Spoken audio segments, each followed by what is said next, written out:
All right, let's break this down because this is one of those stories that sounds boring at first, but it actually matters a lot if you care about Apple, iPhones, prices, and the future of tech.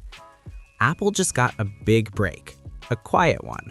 No big press event, no flashy headline from Apple itself, but it's important.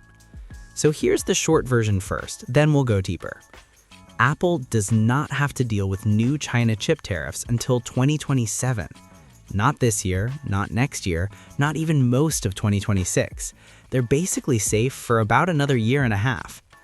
Now, let's talk about what that really means. The US government is planning new tariffs on Chinese tech parts, chips, components, stuff that goes inside devices. These tariffs are technically starting now, but here's the trick. The tariff rate is set to 0%. Zero. So yes, the rule exists, the law is there, but Apple isn't paying extra money right now. It's like the government saying we're holding the switch, but we're not turning it on yet. That 0% rate will stay in place until June 23, 2027. After that date, the tariff rate will go up. We don't know how much yet. The government says they will announce the number at least 30 days before it happens. So Apple has time, a lot of time in tech years. Now, why does this matter so much? Because Apple still depends on China, a lot. Yes, Apple makes its own chips, the famous A-series chips in iPhones, the M-series chips in Macs and iPads. Those are designed by Apple and made by TSMC in Taiwan, not China. But that's not the full story. An iPhone is not just one chip. Inside every Apple device, there are tons of other parts. Power parts, small chips, controllers, sensors, tiny pieces you never think about. Many of those come from Chinese suppliers. Those are the parts that would get hit by tariffs. If tariffs go up, Apple pays more to bring those parts into the US. And when Apple pays more, guess what usually happens next? Prices go up. Maybe not right away, maybe not in a big, obvious way, but over time, higher costs always find their way to us. So this delay is huge for Apple. It means Apple can keep costs lower for now. It means Apple doesn't have to rush big changes. It means Apple can breathe. And Apple really needed that breathing room. Because Apple is already trying to move away from China. You've probably heard this before. Apple is shifting production to India, to Vietnam, to other countries. This has been happening slowly for years, but moving a supply chain is not easy. You don't just wake up one day and say, okay, we're done with China. It takes years, new factories, new workers, new rules, new problems. So this 0% tariff period is basically a grace period. The US government is saying we're not hitting you yet, but get ready. And Apple is definitely getting ready. Now, here's the interesting part. Why would the US even do this? Why not just start the tariffs right now? This is about leverage. By putting the rule in place but setting the rate to 0, the government keeps control. They can raise tariffs later without starting from scratch. No new law, no long debate. The framework is already there. It also reduces drama right now. No sudden price shocks, no instant trade war mess, no panic in the tech world. But the pressure is still there. It's like a warning sign. Apple knows that in 2027, things could change fast. So this move gives companies clarity. They can plan, they can adjust, they can decide where to invest next. And Apple is very serious about long-term planning.